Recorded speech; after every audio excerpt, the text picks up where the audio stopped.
not broken, I'm just split in two. I'm not broken, I'm just split in two. I'm not broken, I'm just split in two. The memory of you just come running back.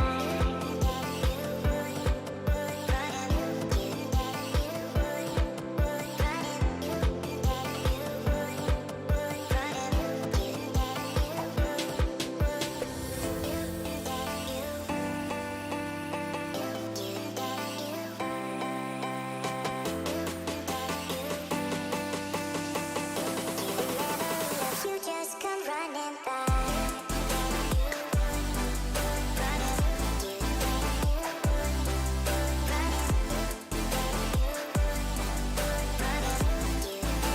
of you just come running back. Memory of you just come running back.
We're live.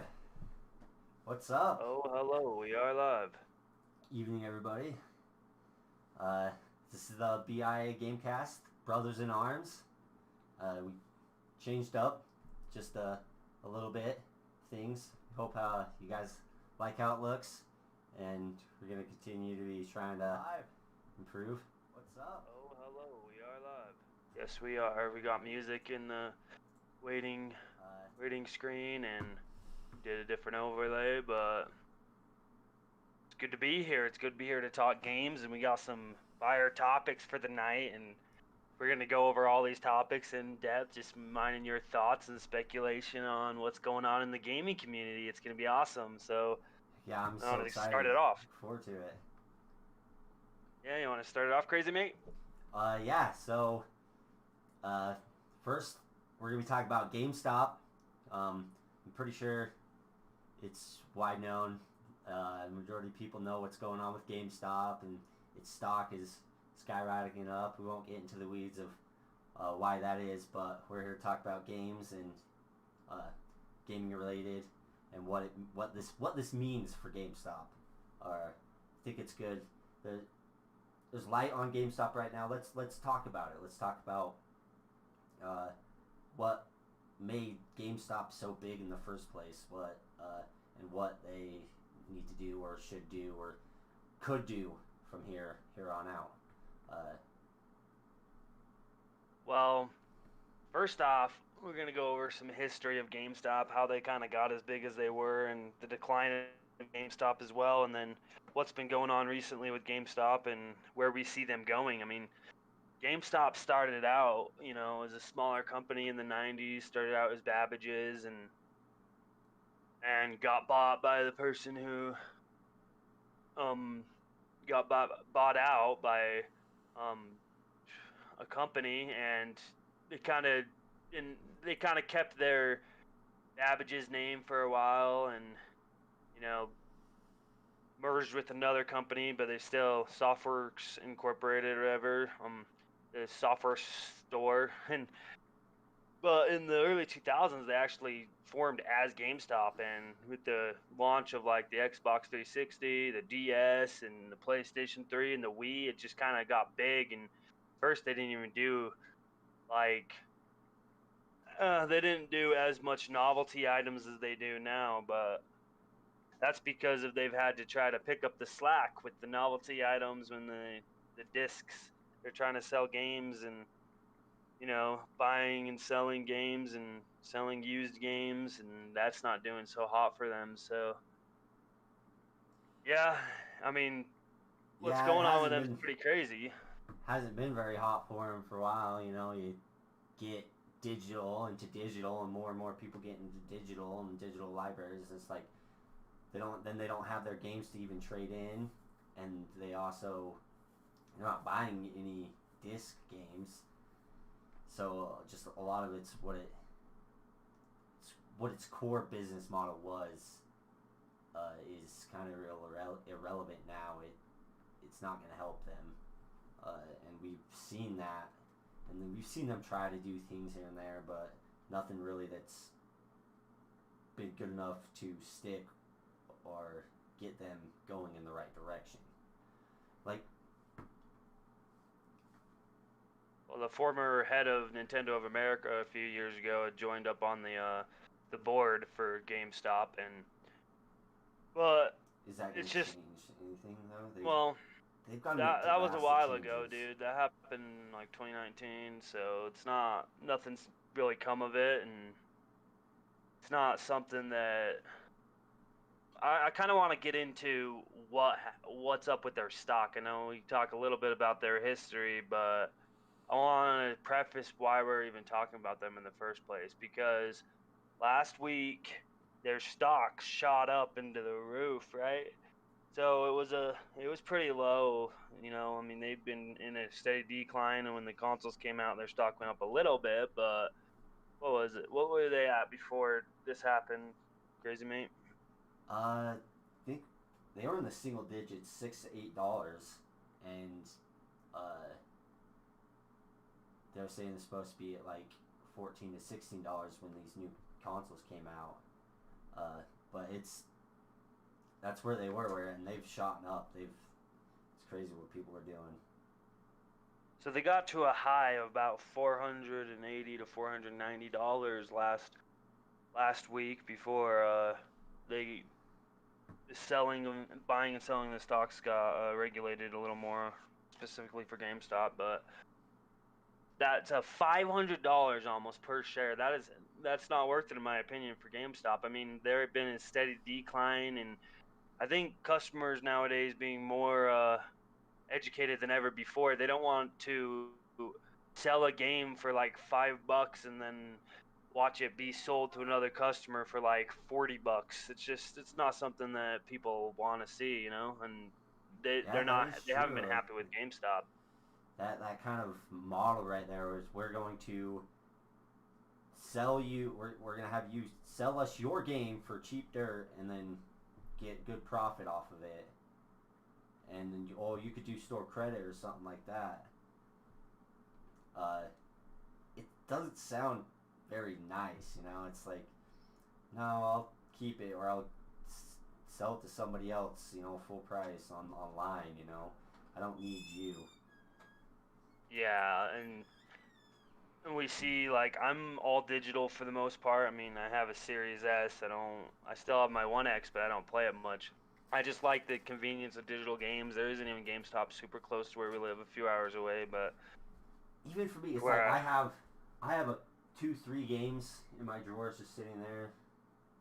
It's like a couple times I thought it was like turning into like GameStop or something like that, but it's like, yeah, that's not worth it at all. Get pretty much nothing for it, and then might as well figure out something to do with them or just keep them, Get yeah. nothing. So that is there's just so many things going against them, and they need to do a complete 180 turnaround. Yeah, they haven't really done much. And they don't. There's so many things that they could do. So the crazy thing I think is, obviously you had Wall Street bets shot up the stock. It's not really what they're worth. It's just Redditors decided to. I mean, the stocks were being shorted, sure, but not by like a ton. Just I don't know, maybe like $15, but per share they were being shorted, so that wasn't good. But then Wall Street Bets decides to collaborate and all buy stocks at once to shoot up the stock price, and it's kind of crazy. It got up to $500 because they've never been the highest they had ever been in the history of being a company was like $66, $70 a share, and that was at their high point, in like 2007 or something, and they've never gone up that high again until now, and it's not like they're doing any better in the sense because they really don't benefit, like CMBR said, from They this don't. stock price increase, because when they have their end of quarter meeting and their investor call or whatever, they're gonna be like, "Okay, this is what we've done and this is the profits we're seeing." And if there's not any major changes and the investors aren't seeing that there's a bunch, like a bunch of different stuff happening in the company, and they're trying to like do this and the next thing, and they're actually doing things that are pro consumer actually to get consumers in, and they're changing their used game policy or whatever, starting to sell something else. I mean, we've seen them sell like Funko Pops and stuff, but it's just one of those things. I mean, the history, they they've slowly been moving from used games and physical games, which is what they started out as, and they still sell that, to they've been selling more novelty items like shirts and like cards. Like I think there's some GameStops that sell Pokemon cards, and then they sell like Funko Pops and stuff like that. But yeah, it's That's minuscule. That's not going to do enough for next to them. nothing. That's definitely I not going mean, to do enough for them. If they want to stay a big company and grow into a bigger company, they've got to make drastic changes. And true. I don't know. One thing I was thinking they could do is become more of a community hub for gamers, and kind of get your way. You're big. You're well known. You have that name. You kind of have a lot more influence in shifting your direction more than somebody who's just starting out into esports. Become a hub for gaming, and they can host esports. It's like you have these these stores that sell board games and card games and just things like that, novelty games. They survive, and they have people that come in, and they have gaming nights for people to come in and play games, interact, and get stuff and buy stuff from the store. Do that. I think especially after COVID, there's going to be a hole in people's hearts. They're going to want to get out and interact and have fun, and you can gain from that. Like, come here where to game, to have fun. You have a subscription service or something to get in and get to play, or get into opt in for somebody to get into a tournament and make their way up. I don't know, like this just my thoughts and my idea about what they could do that could start shifting them in the right direction to make more money and just be better for everyone all around. And Yeah, I think whether it's trying to create more of a gaming community and them trying to be some sort of hub for that, or I mean, their roots are in gaming, and that's what they do, and that's what they'll always do as long as they're a company. But they need to figure out something to actually I don't want to see them leave gaming. I want to see them do better. survive and do something different. Do something that, because they're big enough, they can push themselves into a slot, into a hole, into a marketplace that would be a lot harder for anybody else to get there, and just to shift like that. And I'm not a CEO or anything like that. But well, we know they have to do something, and it's just it seems like a good idea to because you see it's like everybody pays a subscription service now.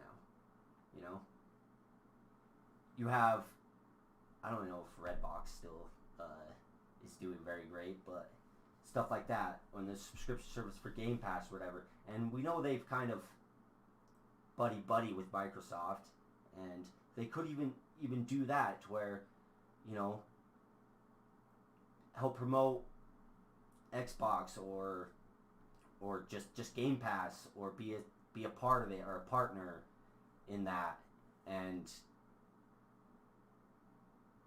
market it out to people and hey, you come here, you come in here, interact with the community.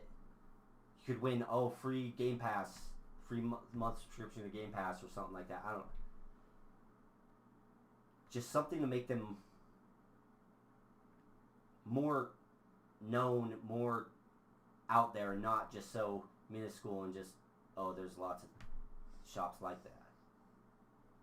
Well, back in the day, minuscule. before everything went digital, people loved to go to GameStop. It was like, oh, and they stopped popping up in malls everywhere.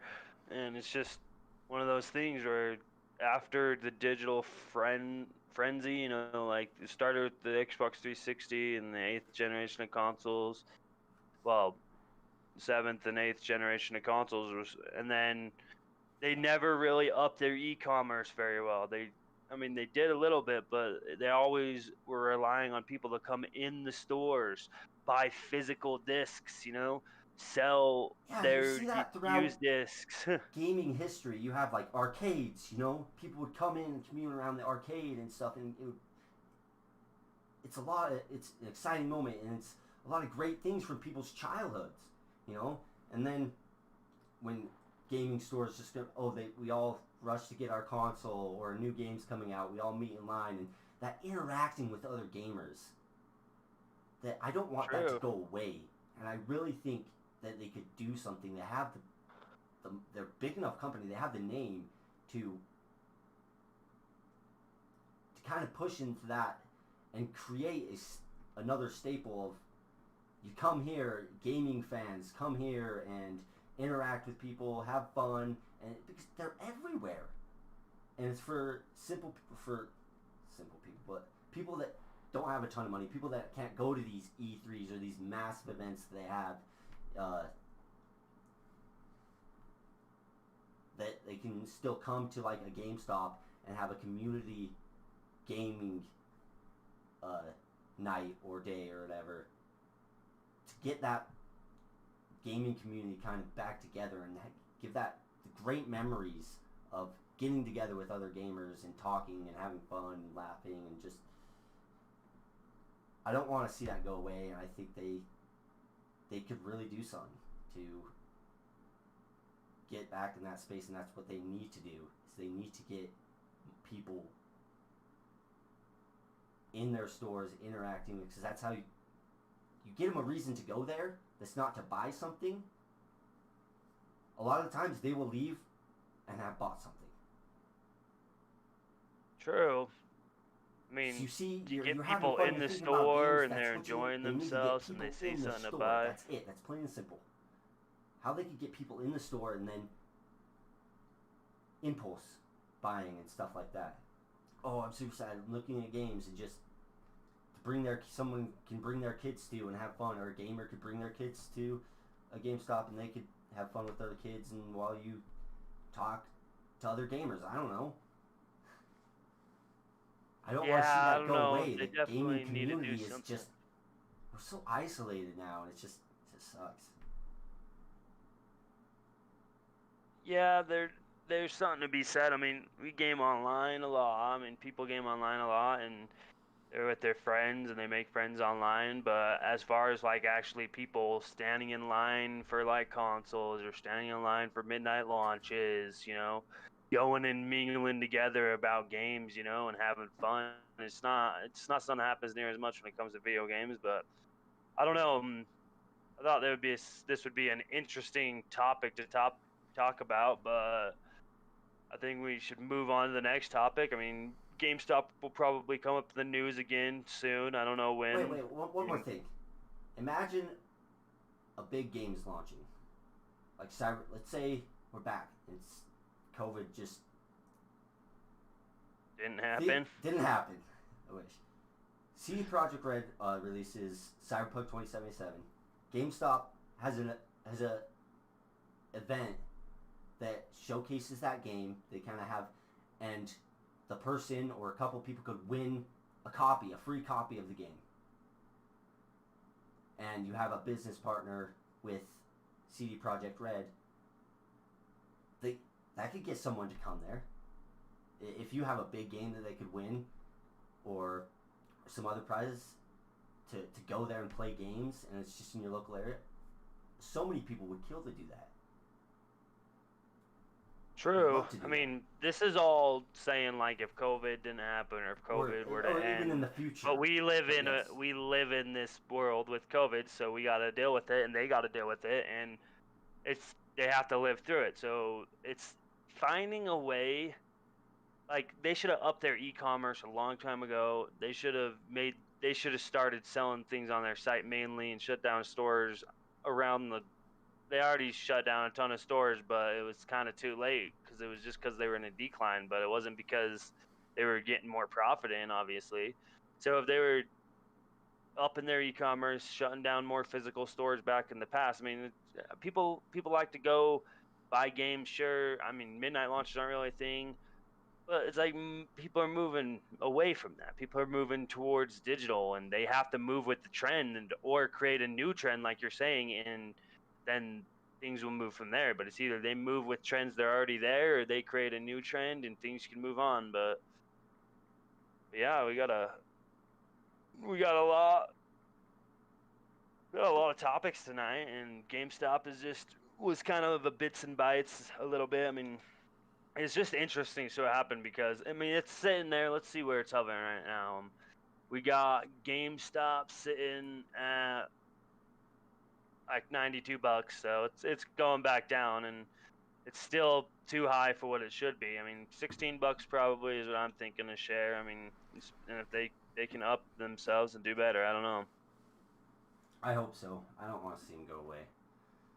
Yeah, me neither. Sad, but nothing we can do.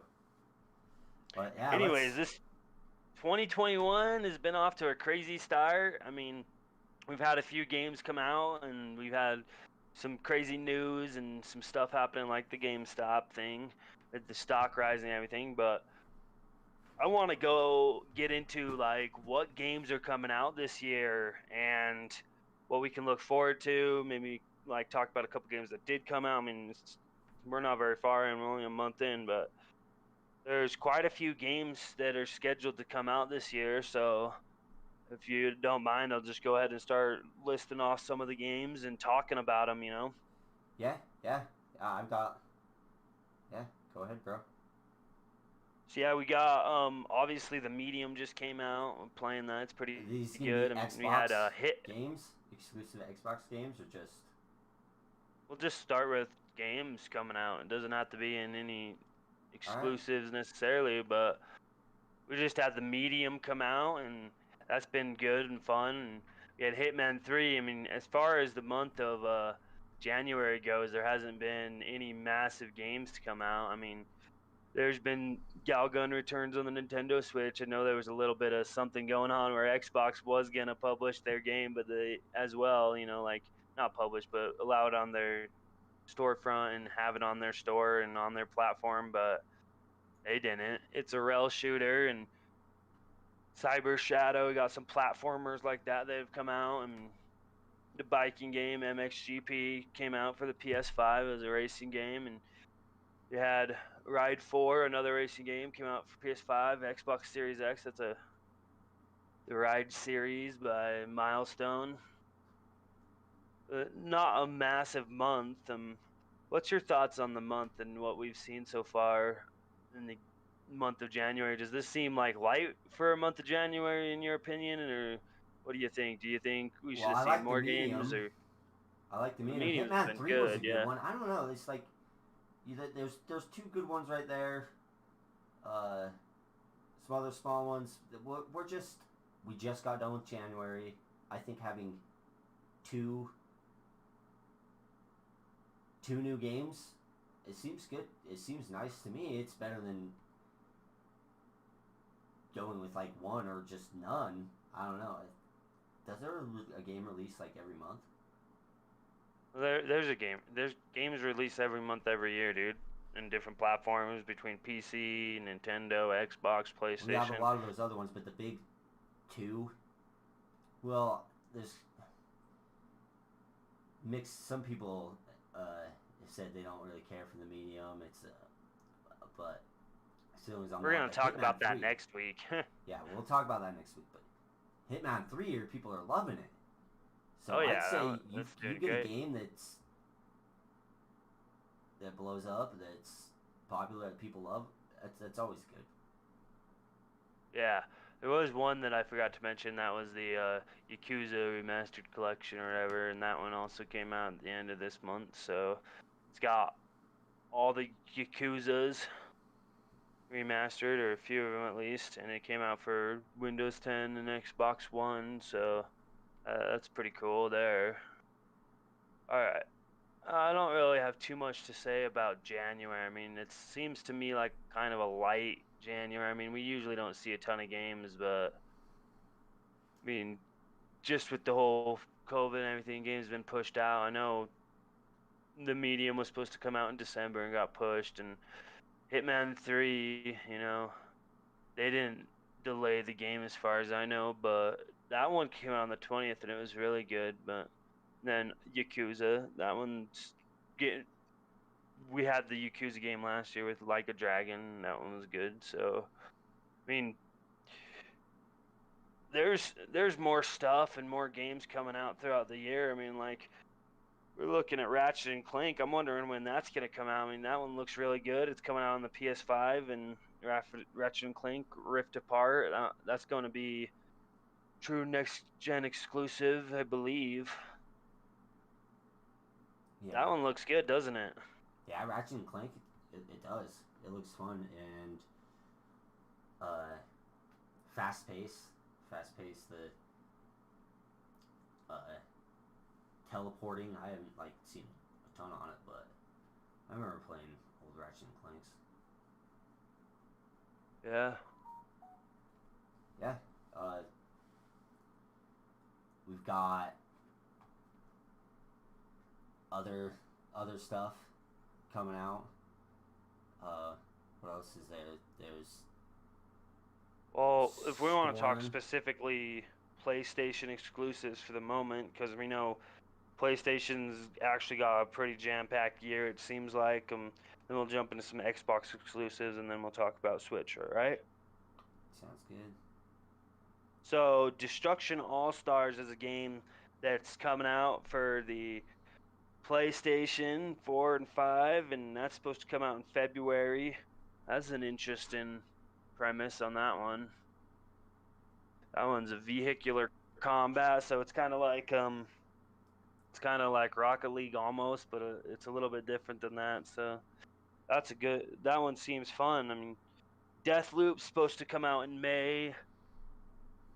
I haven't seen a ton about that. It's an action adventure game by Arcane Studios coming out on Windows 10 and PS5, so that's something to look forward to as well. And it looks fun, and I mean, I'm really wanting to get a PS5 because all the good games going to be coming out here. Like, I mean, couple games that I don't know. We could talk about this a little bit because I don't know if they'll come out. But God of War Ragnarok, they said 2021, bro. I mean, They did. what do you think about that? Yeah, they said it in their reveal teaser. So, what do you think it'll actually come out this year or what?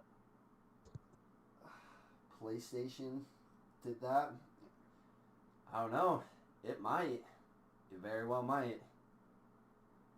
But who knows what could happen in this next year. We're just getting into the year. Who knows what could happen? They could run into some troubles, and we don't know everything that's going behind the scenes. So I really like to say yes, and I think they'll get it. It's optimism in me. So, out of the PlayStation exclusives, what are you most excited for? Horizon Zero Dawn, Forbidden West. That's. I Yeah, hope it comes out I this think year that'll come. I'll so think that'll bad. come out in like September, or Is that October, gonna maybe, or be? maybe Is that August. PlayStation 5 exclusive?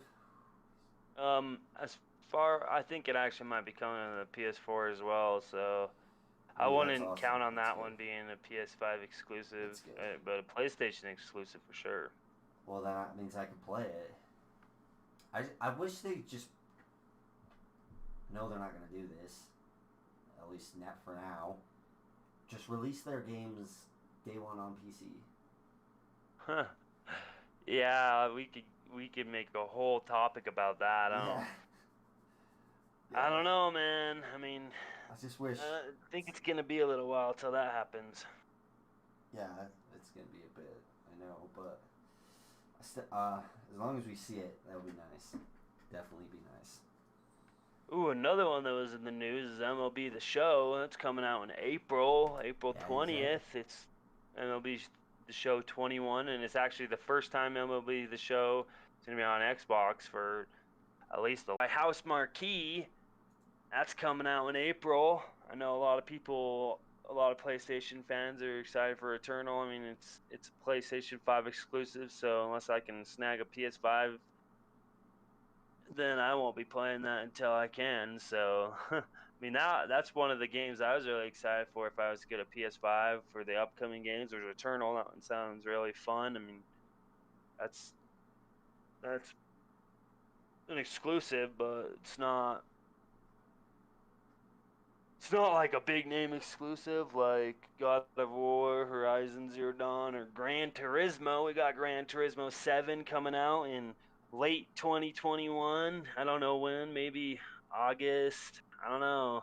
That one, I want to see what they do with Gran Turismo up in their game and see if it's Are you better talking than about Forza Returnal? Motorsport or, huh? Which one are you talking about? They're releasing that you don't know Gran when they're Turismo. releasing. Gran Turismo. Oh yeah, that. I'd like to see that. Whenever that comes out, that would be good to know. Yeah, well, they don't have an exact release date. They just said late 2021. So we'll see with that. Gran Turismo, I want to see what they do and to see if they can up their game compared to Forza is what mainly I want to see. Yeah. Well, get some new stuff in there or some new ideas, something different, and do what I wouldn't say copy Forza because you don't want to do that, but just you gotta have mechanics that are up to par with Forza's True. and things in the game that are up to par, and some new things that maybe Forza doesn't have that can kind of separate you from that and kind of lift you. I don't know. Yeah, I see what you mean.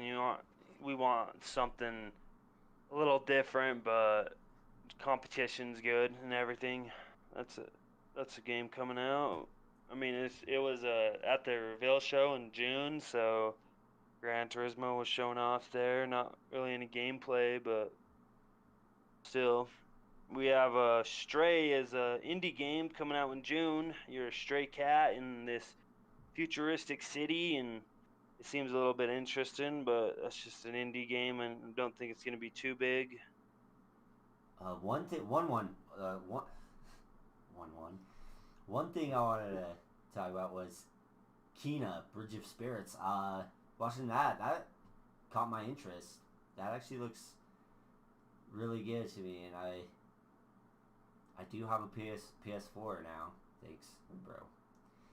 Yeah, and it's coming out Yeah, for on the PS4. So PS4 as well. Yeah, we'll see that's good. pricing on that because it looks like a smaller game, but it looks really interesting. The Kina Bridge of Spirits. Yeah, that one's an indie game as well. It looks pretty good. We got Deathloop coming to the PS5 in May. I think I already mentioned that one. Yeah. Solar Ash is another one that's coming to the PS5. Don't know exactly when. Sometime 2021. That's an action adventure game by Heart Machine. Oddworld Soulstorm. Yeah, that one's another one. That one seems pretty interesting, but there's lots of games to play, and that's mainly most of the PS5 exclusives that have been announced so far. What are your thoughts on that? What are some most games that sound most exciting to you? I mean, to me, I'm really excited. Oh, I forgot to mention Ghostwire Tokyo. That one's funny because it's Yeah, gonna be on the PS5, and I think it might end up coming to the Xbox consoles because of its Tango GameWorks, yeah, Bethesda Softworks. It's technically an Xbox studio now. yeah. That is funny. We'll see. We'll see. I think if anything, it would probably be timed, and then it'll come Right. to Xbox. Well, But I think out it of will these, eventually. yeah, I think it'll eventually. Out of these PlayStation exclusives, I think what I'm most excited for is probably Returnal, Ratchet and Clank, God of War. You know, those games seem really good to me, and Deathloop as well. What about you? Yeah, of course for me, Horizon Zero Dawn, Forbidden West. I can't wait for that game. And I know. Kino Bridge of Spirits, that one caught my eye. It looks interesting. Ratchet and Clank looks like fun, and of course God of War. I have to play the first one. Deathloop Right. does look cool and interesting too. Actually, it's catches my interest. But that's it for the ones that we know of and see so far. PlayStation moved to Xbox now. Yeah, that's for the PlayStation side of things. Yeah. So, start talking about some of the Xbox games coming out, and what are you excited for on the Xbox? I mean, we have the Medium come out, Halo Infinite's me coming out in fall. I think it'll be in November. That one's my most anticipated game of the year for me personally. I mean, you got Crossfire X, campaign, Flight Sims coming to the Xbox Series X and S, I believe, and you got that game Tunic supposed to come out this year. I'm not sure about Starfield. Some people are saying they think Starfield's gonna come out, but I just don't think it will. Yeah, What do oh, you that would think? be awesome to get Starfield. It's not confirmed though, so. Well, the medium's already here, and I was super excited for that. Of course, Halo Infinite, duh, anniversary of Halo Right? release. It's confirmed. It's not confirmed, but secretly it is. 12 minutes looks nice and interesting. Oh, 12 minutes. 12 Yeah, minutes. that one's Yeah, that one that comes out one's this year. great. It's a nice little Sometime. game. I probably play with my girlfriend. Might do with that. Right. Scorn looks interesting. Looks creepy and interesting. Yeah, Scorn looks very almost grotesque, I'd say. It's kind of weird. uh, the Gunk. It's another one that looks interesting. It's fun to me. I like the type of games. But Flight Simulator, I don't have a next gen console, but I can get it on my PC. I kind of want to just jump in that and just to see and experience it and see how well my computer will actually handle it. But Right. That would be, yeah, they've you got need a to try lot. it They've out at got a lot least. of games coming out on the Xbox side. So your And who do you Crossfire think X. has more? Yeah, Crossfire X, yeah. Who do you think has more, PlayStation or Xbox? Because I think PlayStation's got a little more locked down, if you ask me. Well, looking at the Xbox Wire article right here, it's looking like Xbox has more from the 12 that PlayStation has. A lot of smaller ones, ones that aren't really known, they have heard of. Dead Static Drive, the Big Con. There's the Ascent. Is that Oh, Artful yeah, The Escape? Ascent. That one looks good. The Ascent. Uh, Oh, Stalker. Stalker, Stalker. yeah, that one. I'm excited for that one. Yeah. The Last Stop, Lake, Little Witch in the Woods, Psychonauts 2. Is that? Yeah, that one should be early 2021, and I got Psychonauts 1 in the backwards compat on my PlayStation, then I got it through Game Pass on my Xbox, so I have a double whammy on that, but Psychonauts looks interesting. I mean, that's a pretty old game. The first one came out a long time ago, and it's finally getting a sequel. It's kind of crazy. Yeah. Yeah. It's That's awesome. that's I've always most of liked the Street Xbox Fighter. stuff. I Well, mean, yeah, there's you get in the weeds with some of them. Songs of Iron, Tunic, uh, Wave of the Woods, The Wild Heart. There's quite a bit. Warhammer, Dark Tide. That's a Warhammer Dark Tide, yeah. It's a good one right there. Yeah, that's probably most of the That's Xbox what one, I'm and they look excited for interesting. out of the ones on there's the we're looking at the games coming exclusively to Xbox in 2021 article on the Xbox Wire article. You can see all those games that we know are coming out for 2021 sometime. We'll see. Hopefully. See exactly when, yeah. So what are you most excited for out of those games? I mean, you know me, I'm most excited for Halo Infinite, and Crossfire X looks pretty fun. Halo Infinite all the way for me though. Yeah, that too. I really enjoy Halo 5, and I want a new Halo. Other than that, it would be the Medium, which we got. So those are the two that we Been know fun of so so far. far, yeah. Let's hope that we get some bigger ones, you know, some a little bigger ones that rather Well, than just the two. Or I hope I get one. There's more that come out and get announced that we don't know of yet. well, we still have a Compulsion game, and I believe In Exile. Those two studios have games in the works that haven't been announced. I mean, we're gonna see an announcement in the summer. Well, we're gonna have an E3 type show in the summer for Xbox, and there's probably some big games that are gonna be shown there, and maybe some release dates on some games we already know about, but we don't know when they're coming, or maybe some release windows or something. We'll probably see some of that. Not 100% exactly sure on that one, but we have we can move either into Switch or we can move into just the third-party games. We should move into third-party games. Let's go Switch. We got And then the we go game third-party Bravely games. Default 2. It's coming on the Nintendo Switch in February. Ghost and Goblins Resurrection. It's coming out February as well. That one's a platformer. Thomas Was Alone is an indie game. It's finally coming to the Switch. It's kind of crazy. Thomas Was Alone's a pretty old game at this moment. Yeah, Super Mario World 3D World and Bowser's Fury. Little Nightmares 2 is a multi-plat. That's also coming to the Switch. Skyforge MMORPG coming to the Switch in February. Switch seems to have quite a lot of games coming out this year, and they usually do. I mean, Galgun Returns, I talked about that a little bit.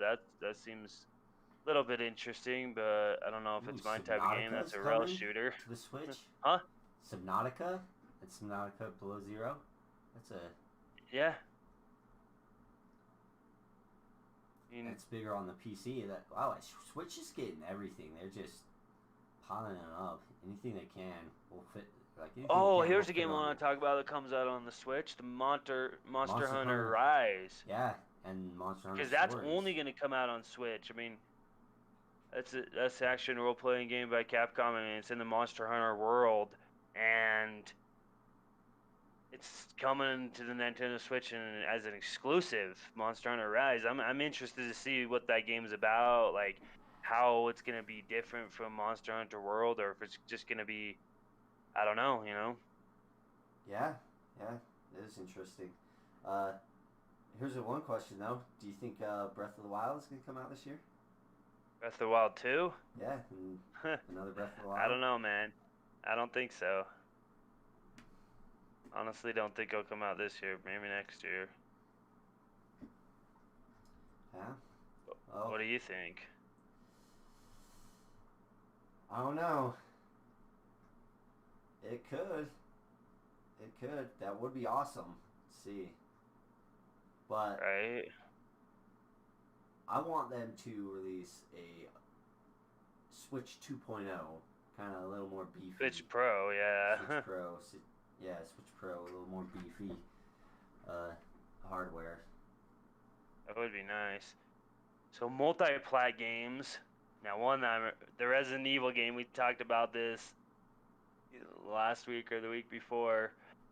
We got Resident Evil Village coming out in May. So that's a multi-plat game. It's coming out on PS5 and then the PlayStation consoles and the Xbox consoles. We have a Re-Reckoning, you know, the expansion coming out for Re-Reckoning, as well as Re-Reckoning is going to be Kingdoms of Amalur. Re-Reckoning is going to come out for the Switch, and then they're also going to be releasing sometime this year, early this year, the expansion, the new expansion, because this game came out for the PC, PlayStation, and Xbox last year. So that's interesting. I need to get finished with that game because I'm excited for the expansion. Yeah, I'm excited for Resident Evil Village. Oh yeah. Oh, yeah, we got the Prince of Persia game that's coming out this year too. The Sands of Time remake. It was the remake of Sands of Time, and that's going to be on. The Prince of Persia games. Oh yeah. Back in the day, they were good. They were fun.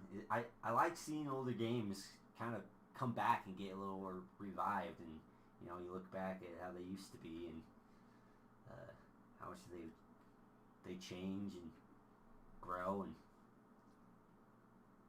you always like to see it. I always like to see that. Yeah, well, I hope they do it justice with the Sands of Time because that was the first Prince of Persia game I ever played, and I really liked it. I don't know. I mean, Back for Blood, that one. Ooh, Back for Blood. Talked about that at the beginning of the year on Boom Show, and Back for Blood looks really, really fun. That's in beta right now. There's a ton of people excited for that. I guarantee it. Oh yeah. Left 4 Dead, it's such a huge known game and widely loved, and to finally get its predecessor is gonna be, it's gonna be awesome. I can't wait. Right. Can't wait either. We got the Cyberpunk 2077 next gen patch and true next gen game coming out this year sometime, and we don't know when, but it's gonna be the true next gen game for PS5 and Xbox Series consoles. We'll gonna be coming see out. About that. CD Projekt. Far Cry 6. Far Cry 6 comes out this year. 6? Yeah. Wow. PlayStation 4, PlayStation 5, Xbox One, Xbox Series X and S. How long has it been since 2018. Far Cry 5 came out in 2018. Wow, it doesn't seem like that long ago that Far Cry 5 came out. Yeah, it did. 3 years. We have a Grand Theft Auto 5 doing the next gen patch and next gen version this year sometime for PS5 and Xbox Series. That'll be a nice one. Yeah, to get boosted graphics and make everything spruced up and pretty. Oh, gotta love it. Gotta love the next gen and getting gaming pushed into the future. Yeah, we'll see a lot of these type of games. I mean, we have Phantasy Star Online 2, new Genesis coming out. I mean, that was announced. Phantasy Star Online 2 was announced last year. That's coming out this year. Psychonauts 2 we already talked about. Like, some Rust. Rust is supposed to come to Xbox and PS4. Ooh, yeah. Really? Yeah, Rust is. Dang, that's good. I It's played nice. Is it Skatebird. Huh? Skatebird? Skatebird's a little indie game that they did a demo of last summer on the Xbox, and I played that. It's supposed to come out this year sometime on Nintendo Switch, Xbox One, and Windows. Nice. Yeah. I think they should put Rust in Game Pass if they haven't already. That'd be tried. awesome. That Yeah. would be big for them to, and especially on the PC side, on to both PC and console, Right. because it's a pretty big game. That's mainly most of the like higher profile titles that are coming out this year. And what are your thoughts? What are you excited for? I know I'm excited for Re-Reckoning. I'm excited for Gran Turismo. I'm excited for frick. I'm excited for Resident Evil, you know. Those are, and obviously like Halo Infinite, and I already talked about some of those, but Prince of Persia: Sands of Time, I hope they do that justice. I'm excited for Psychonauts. Oh, I'm Back for definitely Blood, I'm excited excited for. for that. Yes, but Prince of Persia, that one, I definitely want to play that. Uh, and RE Village, RE Village, Resident Evil Village. Uh, that's probably out of the third party, my most anticipated one. I'm Yeah. most excited for, and it looks the best to me. But Well, we're just getting into it, and well, we'll see what else uh, comes out this year, and we'll see what gets announced. I'm excited to see what gets announced. I want to know, you know. yeah, I want some release dates, and I want to know Oh new yes. games coming out. And I mean, we won't know till towards the end of the year what it looks like for all the months and the rest of the year and all the games that came out this year. But it's an exciting time to be a gamer. There's some really good games that are supposed to be coming out this year. I mean, game hopefully a lot of them get on Game Pass with those third parties. I mean, I don't see some bigger titles like I don't think that Resident Evil Village will be on Game Pass for quite some time probably, and I don't know, but it's really exciting. You know, like Scorn's coming to Game Pass. The Medium was Game Pass day one, and we're into the Medium, and now we could jump to the next topic if you want. Well, yeah. Well, there's games coming out. Games coming in Game Pass. Uh, Starfield. See if And we'll that might see come with out. that We'll one. see. We'll see about Starfield. But let's see about what there's rumors of Microsoft buying a new Bethesda-sized or up to par with Bethesda studio or publisher. Who do you think it is? Do you think they're? Who do you think that it is, and do you think that when it's going to be, or what's your thoughts, bro? Well, so there's rumors floating around, like Crazy Mate said, that Microsoft is looking to make a Bethesda-like acquisition, an acquisition that's on the size of Bethesda. So it's not just going to be a gaming studio, you know, not like Obsidian Entertainment type of gaming studio, or not like Double Fine type of gaming studio. It's supposedly, it's going to be an actual like massive publisher or something. So there's been speculation going on, like who is it, like who might they buy, when might it be announced, is it actually going to happen? And I was thinking Ubisoft would be really awesome, but they're worth like 12 13 billion is how much it'd probably cost to buy them. I mean, if you're asking me what I want to happen, I'd say Ubisoft. I want them to pick up Ubisoft, but what I think might happen if this does happen, I mean, yeah, That would be maybe crazy. Ubisoft. Capcom, maybe Sega, those two. I mean, not 100% sure on those because of they're not based in the US, but North America region. but they're more likely to buy or make a deal with maybe Sega. I mean, I want certain to. companies out. I want to see Capcom. I want to see them get Capcom. That would be to me the biggest bet in to be able to bring your biggest reach. It's not just the Asian market that Capcom has. Uh, that they cater to the Asian market, but they also have all these amazing games that the world loves. Resident Evil, that's huge. That would be so big to be on Xbox, coming to Game Pass or Xbox exclusive. What other ones? Street Fighter? Is that Street Fighter? Yeah, Street Fighter. That's one. The collaborations with other games, other fighter games, can be incredible. What But about Warner Brothers Studio? ooh, Warner Brothers, that could be coming Warner back Brothers up. Interactive Entertainment. That would be Warner Brothers interesting if coming they did. back I up. mean, there Huh?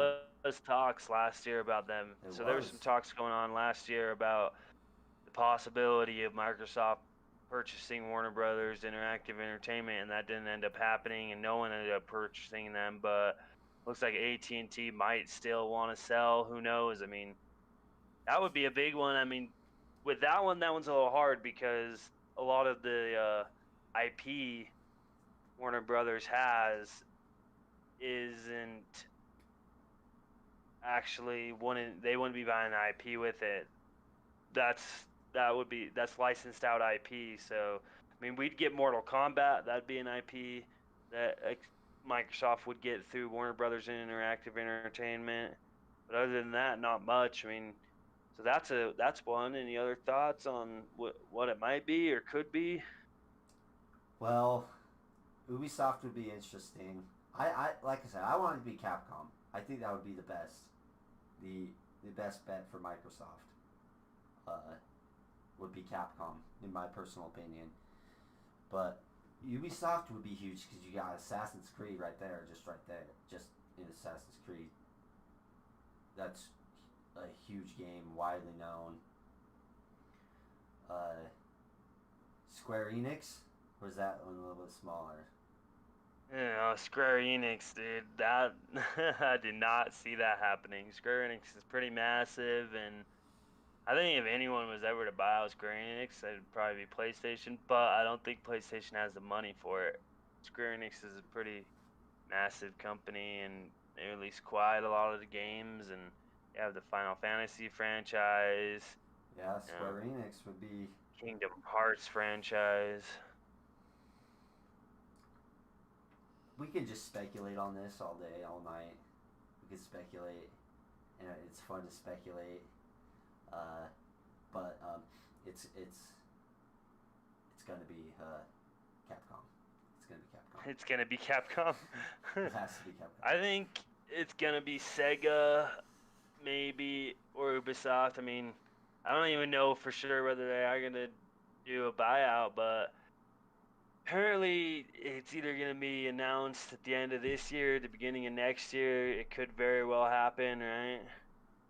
Who knows? I mean, I don't know. Like, one thing people are talking about, and it could be upsetting a lot of people if they do another buyout, because some people are talking about them becoming a monopoly. Like, if Microsoft and Xbox buy up all these different publishers, and different publishing arms, and they're under their belt, do they become in a monopoly? Like, they already have. I mean, there's certain ones they'll never buy, or I don't think they'd ever buy because they're too expensive. Activision, EA, whatever. But they already have Bethesda they bought last year, and that's going through the ink's drying right now. And Ubisoft would be big. I mean, you got Sega would be big, Capcom would be big. If they could ever buy Square Enix, I mean, that would be massive. But what are your thoughts on? Do you think it would be a gaming monopoly, like ever? Kind of in a sorts, but we've got Amazon coming into this, PlayStation. Xbox ain't gonna buy PlayStation, so we still have a big player in PlayStation, and and Xbox. But you look and you break down. You have these publishers that have these studios inside them, and Microsoft or PlayStation or Amazon or Google buys them. They get the studios in that. There is still a massive amount of studios out in the world. There are so many, ranging from a lot that are really small, and then there's fewer that are bigger. But I don't think they would buy every single big known studio or big studio. So in a sense, they can kind of come into a monopoly if they get enough big, massive studios. But even then, it's still, they kind of already do, because if you have if they're the platform, Xbox, and that's how everybody gets their games out there, and you have PlayStation and you have Xbox, but you have Steam, you have Amazon coming into it, you have Google coming into this space, and with Amazon and Google's money, they're not going to let that happen. They want some of the gaming, the piece of the pie, and as long as you have other publishers and studios that can make their way up to become a bigger studio from on the smaller side, then no, I don't think it's going to be really a monopoly, or it's really a bad thing in a sense.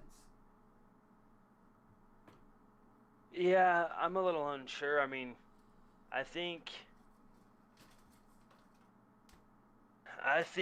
if Microsoft were going and buying up a bunch of people, I think it's good if they stay their course and Microsoft lets the creative freedom, and they don't try to, I mean, like, the publishing arm of Bethesda is still kind of going to do their own thing, just like under an umbrella type of thing. I mean, if they were to buy up a bunch of publishers and fire a bunch of people, kick a bunch of people out, take control, then I don't see that as a good thing.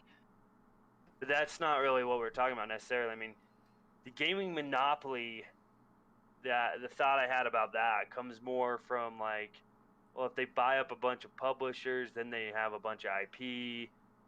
Really, there's never really truly going to be a game monopoly, because there's always studios popping up, new IPs from different studios. There's PlayStation, there's Nintendo, there's Steam. As long as little studios can get going enough and get enough traction, grow enough to become a big studio, a big well-known studio that has these massive IPs, then there's not going to be a monopoly, a gaming monopoly. You don't think so? No, I don't think so, because you'd have to have someone barring you from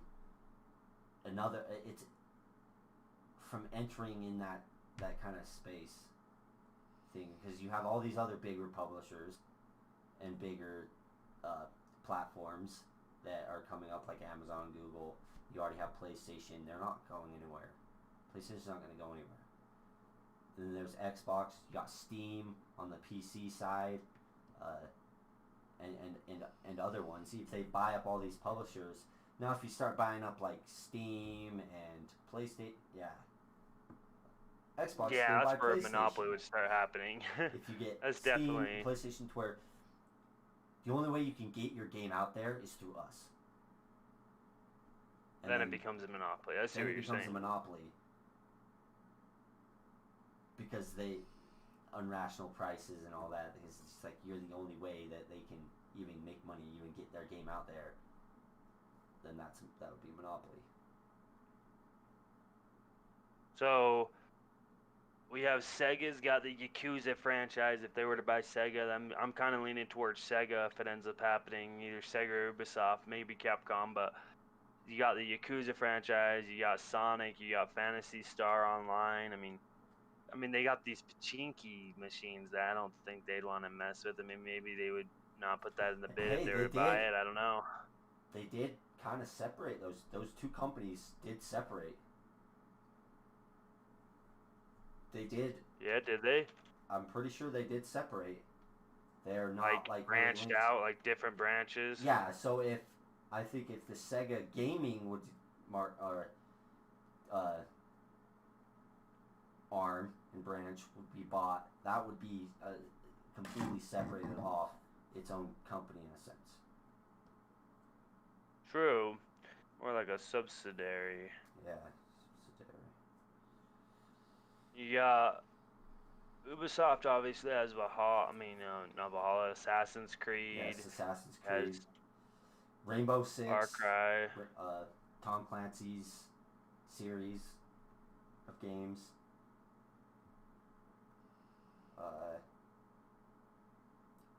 They've got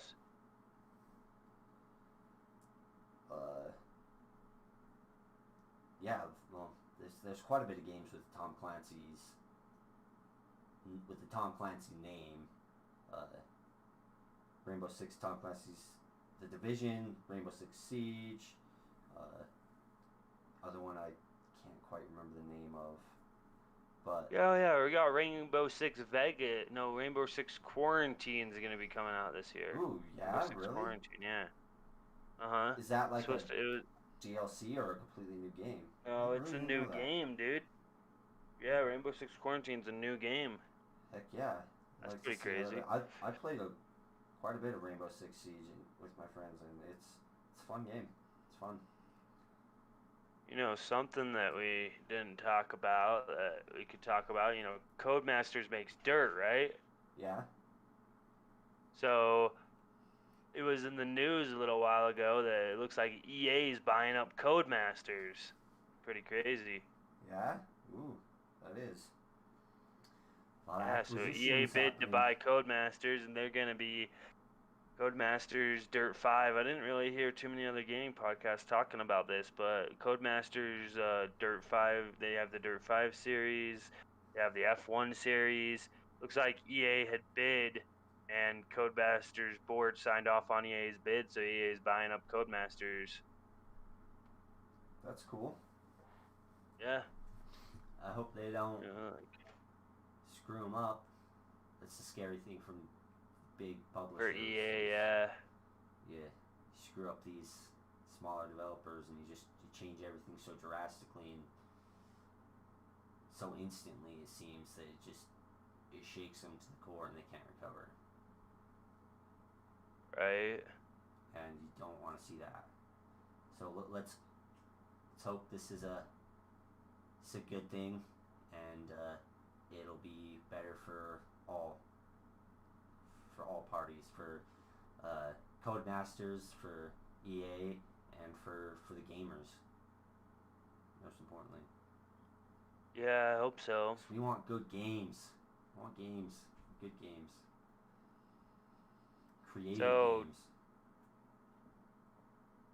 I'm not 100% sure exactly when Microsoft would announce it. You know, obviously I don't think it's going to happen if there's any acquisition. I don't think it's going to be even announced anywhere near until quite a bit after they ink dries on the Bethesda deal, I would believe. What do you think? Yeah, they've got to let that settle in, and then these moves take time, so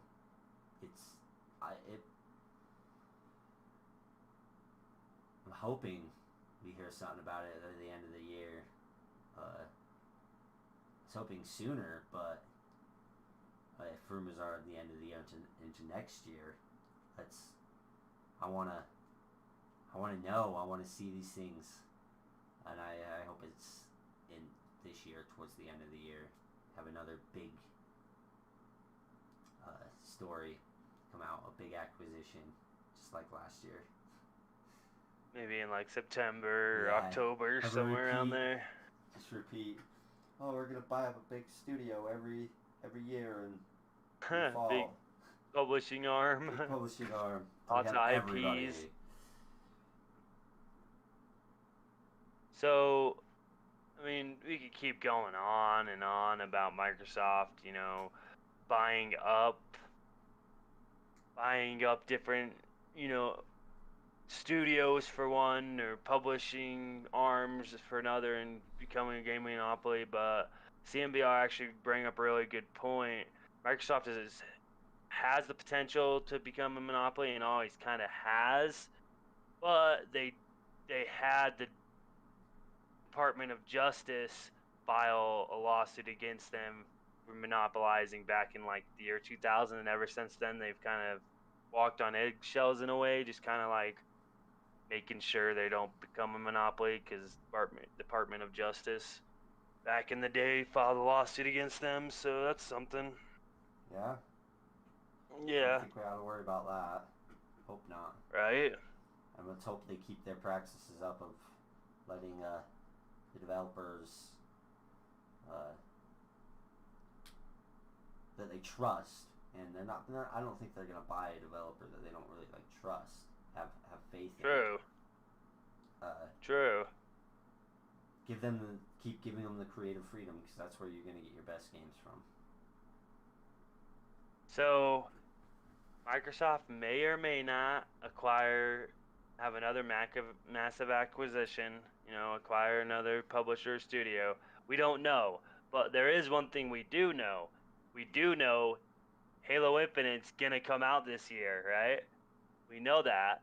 And Can't they, 343 just did a blog post a couple days ago talking about Halo Infinite and talking about how actually they're going to be doing a monthly blog post and keep going and giving tidbits every single month, talking about different stuff,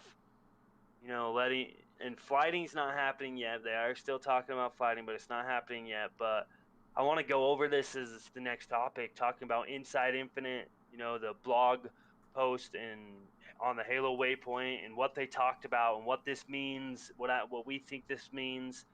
And let's just get into this Halo Infinite news. Sounds good?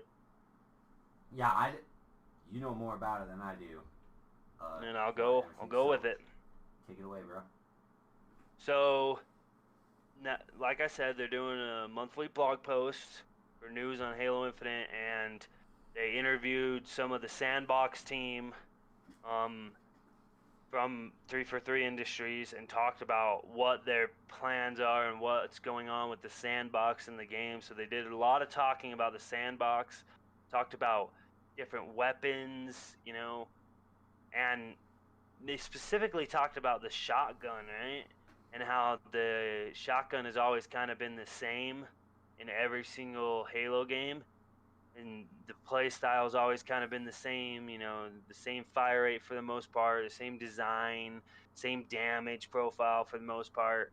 They were talking about how it's not, some people aren't super happy with their decision, but the only shotgun that they have even mentioned at this point is called the Bulldog, right? And it's quite a bit different than your normal Halo shotgun. It shoots a lot faster. It's got a faster fire rate. I think it holds more bullets, right? It doesn't have as much damage. It looks different, for one. I mean, I honestly think that they're going to release more than one shotgun, and if not at launch, I think it's going to be, because there was news before the delay that was going to be the only shotgun at launch, but then it got delayed. So I almost wonder if they'll have the old shotgun at launch as well as this new shotgun, and they'll have different shotguns instead of just one shotgun. I mean, you have the scatter shot. I mean, different shotguns, but human shotguns that actually take, gauge rounds, not like plasma rounds or anything like that. So, what do you think about the whole shotgun situation? Do you think it'd be cool to see some more human profile shotguns and not just the same style? True. You have the guns, and it's like you have your base guns, and then your base well-known guns, and then they'll have variants of it. And that's really what it is. I want more weapons, different variety of weapons, instead of you have the same type of weapon or same weapon. Really, it's the same weapon, but it's just a different variant of that same weapon, a different variant of the battle rifle, a different variant of the sniper rifle, the DMR, the shotgun. It's that small little amount, and I think it's good that they're expanding that and making it grow in the weapons you get, and the customizability of the game and your character and your weapons, I think, is something that they do need. A better and more optionated,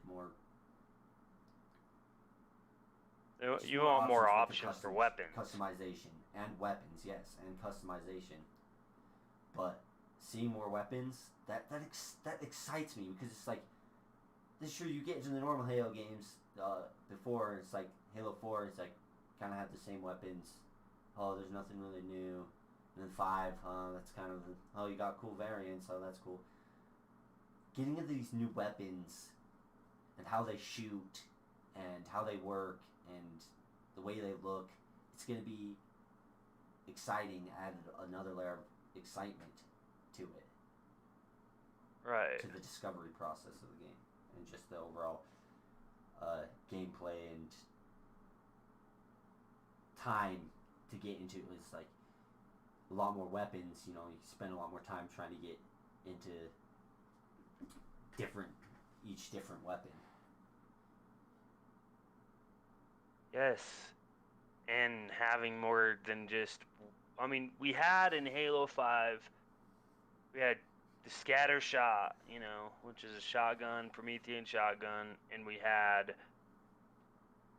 then we have the UNSC shotgun, and then those are the only shotguns that are in Halo 5 at all. I mean, we have the sword is the melee weapon for Covenant that kind of takes that slot, but there's no Covenant shotgun. I mean, we did see back in Halo 4 there was a pistol type shotgun they had. I mean, it was a small little shotgun type gun, and that was a little weird. But here we're seeing more different guns, which I like. I mean, there's another gun called the VK-78 Commando. I think that's another type of DMR or maybe an assault rifle. But I have a picture of it if you go on Inside Infinite on Halo Waypoint, and that's a different gun that we've never seen. The assault rifle looks a little different, but it's still here. The Hydra looks a little different, but it's still here. I mean, we have these weapons. We had new weapons in Halo 5 that were cool, like the Hydra, and the Plasma Caster. But I mean, we don't want to see. I want to see a shotgun like they talk about that isn't just a power weapon. Those were new power weapons, not simple weapons. Like you have your this shotgun they're talking about, the Bulldog, is actually not a power weapon. It's just an actual weapon. They said they want to have more close quarter combat weapons that aren't power weapons type of thing. Yeah, because Halo 5 was filled with power weapons. A lot. Yeah. So if they have more weapons out there that aren't just power weapons, I mean, that would be kind of cool. I mean, they talk about weapons quite a bit on the article, and they're talking about sandbox, right? They're talking about trying to be able to play as a team, but also be able to lone wolf it. They don't want too far on either end of the spectrum. They don't want it to be a game where you can't win if you don't play as a team, but they also don't want it to be a game where everyone just plays by themselves like Call of Duty and doesn't do any teamwork. They kind of want to meet in the middle. So they do want to cater somewhat to lone wolf people, lone wolf players, but at the same time, they want people to enjoy it being on a team too. They don't want the game to be just lone wolf players, but they don't want the game to be just a bunch of team players either. So they want a spectrum where a bunch of different types of players can jump in and have fun. That was another thing they talked about with the Yeah, of course, that makes sense. I think it's like Warzone. You can kind of have that because it's like, if you want to go off by your own and kill the AI, you could do that, or go off on your own, or you could take it as a team and push something together. But as this, but yeah, I totally agree, dude. I get it. I totally agree with that. That it's better to have you're encompassing a wider variety of people's play styles rather than just one or a couple. True. And that's the trick that they gotta master. That they gotta not master, but They want to implement. refine. Yes. They want to refine it. They want to refine the sandbox and everything about it, right? Yeah. Which is what we want to see. They talk about the the triangle with the grenades, melee, guns, you know. They talk about they actually mentioned these those shield things, you know, how you threw down that it's hard to explain, but you know how in the campaign gameplay trailer the dude threw down the shield and it pops up, it's like a pop-up shield. It popped up in front of him when he was on the bridge. Yeah. Well, Master Chief did that. Yeah, they talk about that and how they wanted to add that in there because it's kind of like a bubble shield, but it's not because you only got one side that's cover, right? And it's just an Yeah. extra cover, deployable cover right there for you that isn't like a bubble shield that's on all Do you think they'll sides, you kind know? of do more similar, deployable power ups, things like that they kind of had in older games? Right.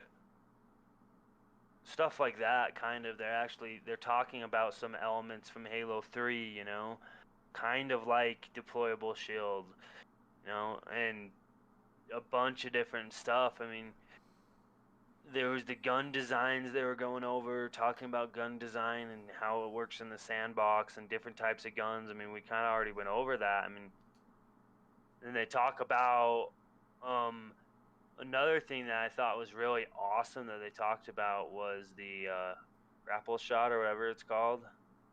Yeah. It's not, yeah, Grappling grapple hook, shot. grapple shot, grappling hook. And they talked about the reason they kind of added it in there to give an extra element, like, so they give this scenario where they say you're fighting a hunter, right? In Halo Infinite, they purposely made hunters move a little faster than they normally did because they were always so slow, right? Yeah. Hunters were so slow and would barely move and stuff, and like they were really dangerous, but they were so slow. So they decided to make hunters move around a little faster, make them a little more scary, right? Yeah. But they added a grapple shot, so it's like, what's something new? You know, think about like that. What's something new? Assume it's not a bug. A new dance move, you know, a new move. Something different about this game. You know, you already can tell it's different that the hunters are moving faster than they normally do. Now, what's something to counteract that that's new? And that's where like a grapple shot comes in. A grapple shot on a wall and just jump out of the way kind of thing. And it just adds another element to the gameplay and adds another element to the sandbox, you know? Yeah. I like new things. I like seeing new things. I think they need a lot of new things, but they need to go back and look at the good, successful things that they've had in their games, and don't throw that away and throw that out. Keep that, but add new things, but not to where you're going to change the game so drastically. Right. They still gotta counterbalance that, but I love seeing new things and making my gameplay not as robust and simple, and just make it more a different experience every time I play, every time I get on. And it's enjoyable and new stuff to discover. I love that new stuff. I love discovering stuff in games and new stuff to discover in games. Right. So there's something I actually want to talk about, an excerpt out of this article, right? And it's the very end of the article, and it's talking about what I was just talking about with the grapple shot, and it says, and now a few parting words from Halo Infinite's head of creative, Joseph Staten. So Joseph Staten he's now the head of creative for Halo Infinite. Yeah, that's right? good. That's Yeah. good. It says, huh? That's good. I'm just saying that's good to hear. That's what we want. Yeah, it is. I mean, Joseph Staten made great games. So Dances with Hunters, right? Yeah. That's what it's called. It's a little story type thing. It says, "Ah, yes, the combat dance, the beating heart of every Halo game. For grizzled Spartan veterans, this should be a familiar scene. Imagine a Forerunner interior, a timeless metallic vault with soaring ceilings. It's quiet, empty, except for a pair of hunters, shields up, shoulder spikes twitching, blocking your path forward. What to do? That's easy, I said to myself. The first time I fought hunters in Halo Infinite, bait them, get them to charge, then step aside, pivot, and direct as much firepower into their exposed wormy backside as you wormy backside as you can before they turn and turtle. But when I tried these classic dance steps, the hunters had something else in mind. As expected, one of the hunters charged, exposing its weak spot, but by the time I had pivoted to face it, however, it had already pivoted to face me. That's odd, I thought. Must be a bug. I tried the dance step again, same result, except this time the second hunter filled my face with fuel rod projectiles, sending me scrambling for cover. Crouched behind a Forerunner pillar, shields fried and held deep in the red, I had a quick think. What's different? Hunters turn faster. Okay? Assuming this isn't a bug, what's the game trying to tell me, and what new dance moves have I got? As another volley of enemy fire rattled my virtual head inside my virtual helmet, I remembered. I have equipment. Specifically, in the case of more reactive hunters, I have a grapple shot, which means I'm faster and more mobile too. I don't want to spoil your own fun of experimentation with a detailed description of what happened next, but suffice it to say, the grapple shot didn't cheese my encounter with the hunters, it deepened it. Simultaneously made me feel more powerful and the hunter more intelligent. We all knew the rules had changed, but the hunters weren't going to let me dance on their graves without a fight. This is just one example from a single encounter, but for me it encapsulates what's so exciting about the totality of the work that the Sandbox team has done and the entire team has tried to do to deepen and expand the Halo combat tool. It's great to feel their respect for the legacy. It's even better to experience how they've improved upon it. Now that was Joseph Staten was talking about that. That's Pretty awesome. cool. Yeah, Huh? yeah. You see, he adds a new layer of the dance to combat, a new layer to combat, and it's not just gonna be grapple around them, behind them, shoot them, and they're dead, and it's super easy. No, they still turn super fast. They're still intelligent, and well, they never used to turn fast. Yeah, and it's gonna change up the way you fight hunters, and it's gonna change up your experience, and on the little bit of a quicker side, more moving around with it, kind of better maneuvers, and just it seems like it's gonna be a lot of fun. The grappling hook.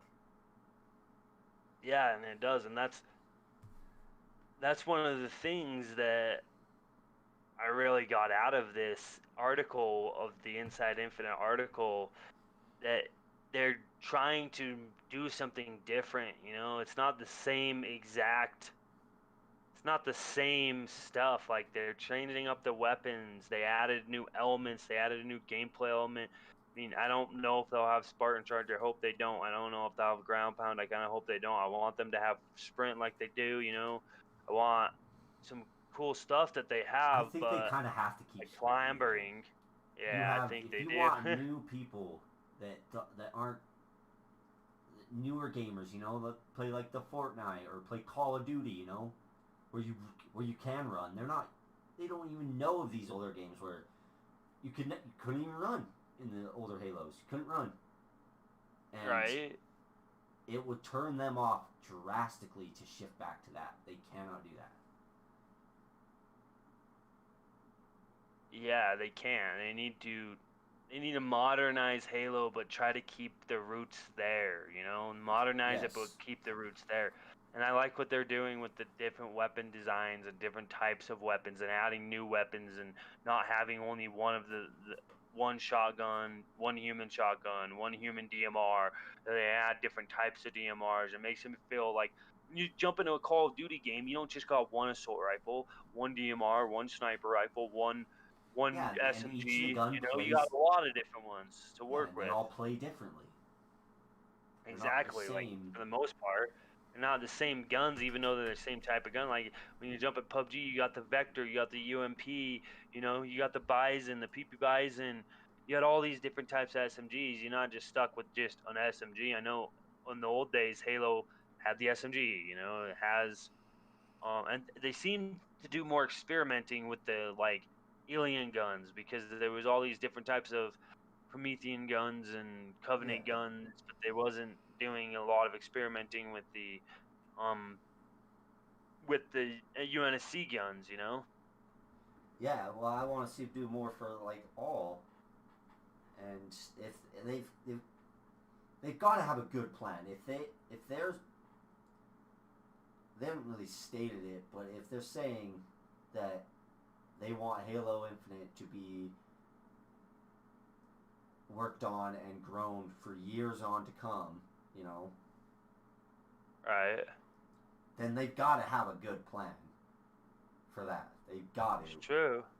And they've got, the thing is also, they've got to give us enough on launch day too. Because do you see that Oh, with they other do. games? It's like, oh, we got a massive plan. Oh, here's what we want to do. Here's what we want to do.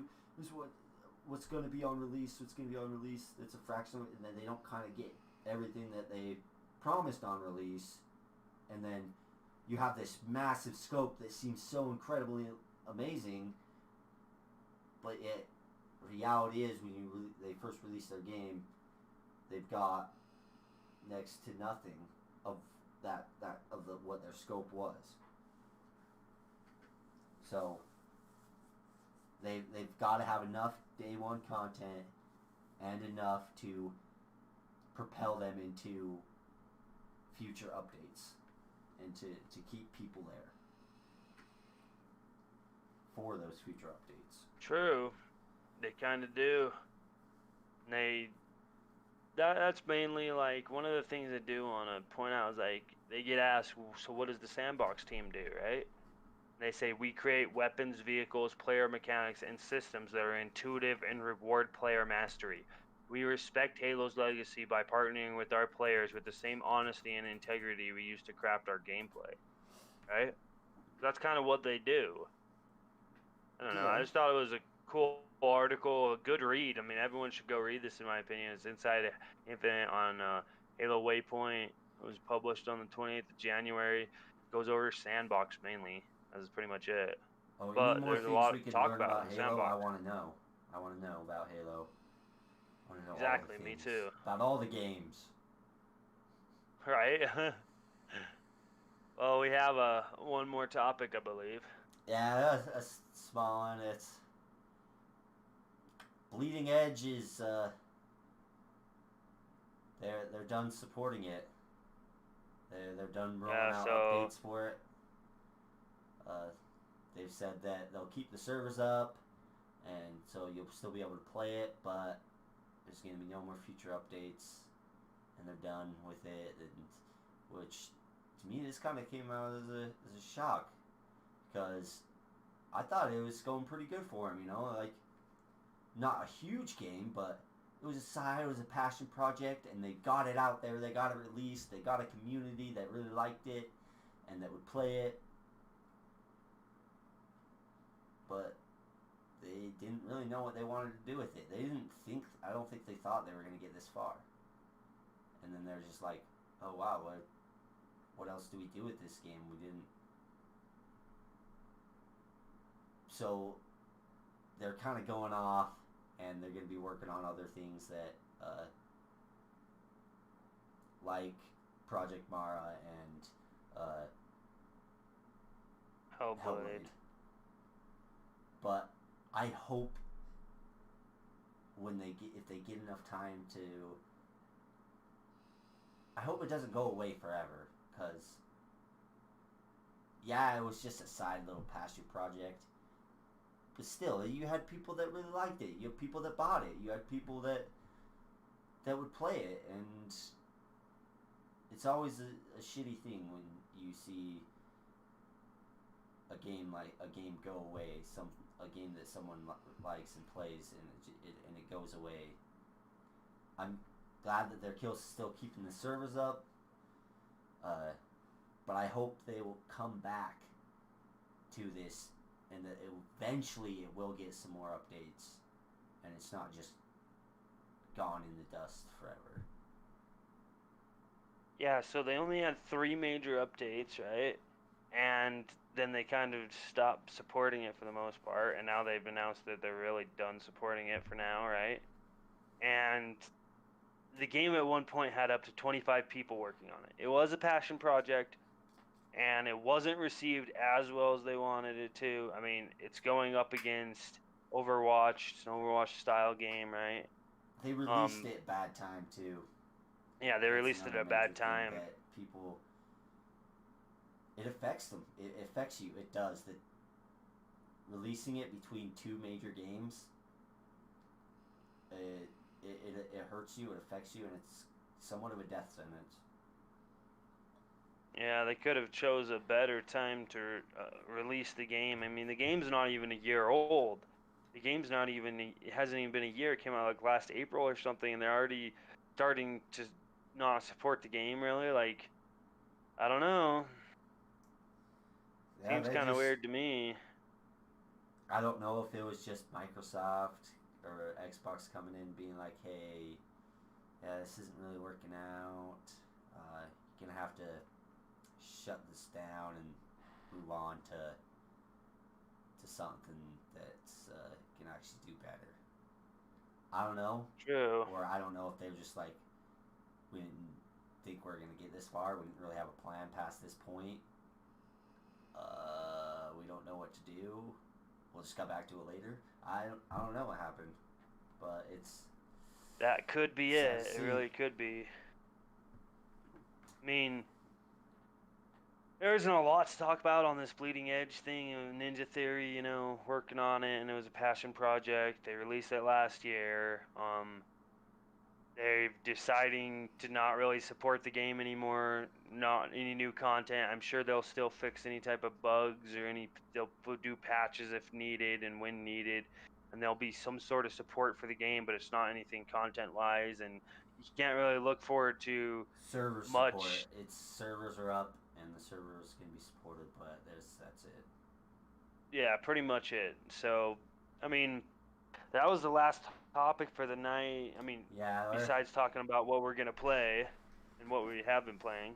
yeah. That's all we got for the night, but we'll end it with what we've been playing and what we plan on playing. So, me, crazy mate. I've been I haven't been I haven't been playing like a ton. I've been playing like probably 1 or 2 levels of my friend Pedro, just a little bit of that, and then Civ 6, getting into the new update that came out with the corporations game mode, and new districts and lots of new things, and that's been fun. And been playing the medium with my girlfriend, a little bit of that, and I actually plan on playing some more tonight with her. So after this, Oh wait. Yeah. yeah. So, but that's all I've been playing. That's all I plan on playing. Probably just more medium. My friend Pedro and Civ 6, of course. What about you, bro? Well, well, I've been playing a little bit of Call of Duty lately. I mean, I played a little bit of Modern Warfare and Black Ops Cold War, and um, played the medium with me and my wife. That was a pretty good one. It's fun so far. We're not super far on about 2 hours in, 3 hours in. It's pretty fun so far. I'm looking forward to finishing the game, seeing what the ending's like. It's been a fun game. I'm wanting to play the Resident Evil games. I'm gonna jump into them. I really want to play Silent Hill. Those look really fun. I've been playing a little bit of PUBG, but I've been playing that not as much as I had been, but I still play it a decent amount. Yeah, I mean, I got a lot of games in my backlog to play. I really do. Yeah, same here. I got a PlayStation 4. I gotta play The Last of Us and other things. It's it's just so much, and then it keeps getting bigger and bigger because more games keep coming out. What are we ever gonna do? Right. Yeah, It's but true. The backlog's always big. back backlogs it's sure is a thing for a lot of people, and it's not short. Nope. Yeah. Well, anyways, this has been the BIA Gamecast. That's Brothers in Arms, and I'm Infinite Double A. I'm Crazy Mate. Yeah, and Uh, we'll be back. yeah, we'll be back next week. Thanks for joining us, everybody. We'll be talking about the medium and our impressions of the game, and maybe we'll have it beat by then. So we're going to be talking about the medium, as well as we're going to be talking about Google Stadia, because there's been some news about Google Stadia that came out. Heck yeah. I look forward to that. And thank you, everybody, for watching. And we'll see you guys next week, Wednesday at 7 o'clock Mountain Time. Leave a like, subscribe, leave a comment down below, say what's up. Come join us next week for the live show. It's been a lot of fun, and thank you, everybody, and you guys all have a good night. Yeah, catch us on the replay. Good gaming, everybody. Yeah, good gaming.